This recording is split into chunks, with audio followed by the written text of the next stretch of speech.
ইনকিলাব মঞ্চের মুখপাত্র ও ঢাকা ৮ আসনের সম্ভাব্য স্বতন্ত্র প্রার্থী শরীফ ওসমান হাদীর পরিবারের সঙ্গে সাক্ষাৎ করেছেন প্রধান উপদেষ্টা প্রফেসর মোহাম্মদ ইউনূস।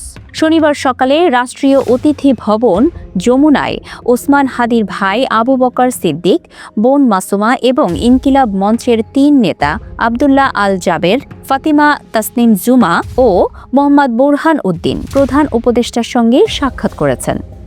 ওসমান হাদীর সর্বোত্তম চিকিৎসা নিশ্চিতে সরকারের পক্ষ থেকে সব ধরনের ব্যবস্থা নেওয়া হচ্ছে জানিয়ে প্রধান উপদেষ্টা বলেন, সারা দেশ তার জন্য দোয়া করছে। তার সর্বোত্তম চিকিৎসা নিশ্চিতে সবাই চেষ্টা করছে। তার শারীরিক অবস্থা বিবেচনায় যদি দেশের বাইরে পাঠাতে হয়, যেখানে পাঠানোর প্রয়োজন হবে সরকার সেখানেই তার চিকিৎসার ব্যবস্থা করবে। ওসমান হাদীর বোন বলেন, সে ছোটবেলা থেকেই দেশকে মনে প্রাণে ভালোবাসত। ছোটবেলা থেকেই সে বিপ্লবী।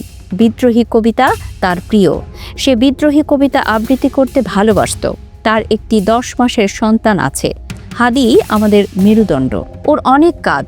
ওকে বেঁচে থাকতে হবে।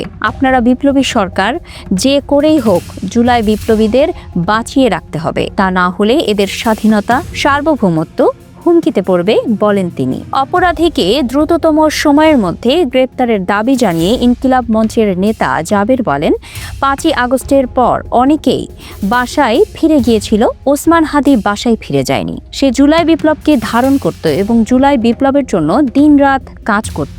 যে ছেলেটা গুলি করেছে শুনতে পাচ্ছি সে একটি মামলায় গ্রেফতার হয়েছিল। কোন প্রক্রিয়ায় সে জামিন পেয়েছে সেটা তদন্ত করুন। জুলাই যোদ্ধাদের সার্বিক নিরাপত্তা নিশ্চিত করতে সরকারকে ব্যবস্থা নেওয়ার দাবি জানিয়েছেন ফাতেমা তাসনিম জুমা। এমন নৃশংস হামলার সাথে যারা জড়িত তাদের পুরো চক্রকে চিহ্নিত করে বিচারের আওতায় আনা হবে জানিয়ে প্রধান উপদেষ্টা বলেন, দ্রুততম সময়ের মধ্যে অপরাধীদের গ্রেফতারে আইন শৃঙ্খলা বাহিনী সক্রিয়ভাবে কাজ করছে।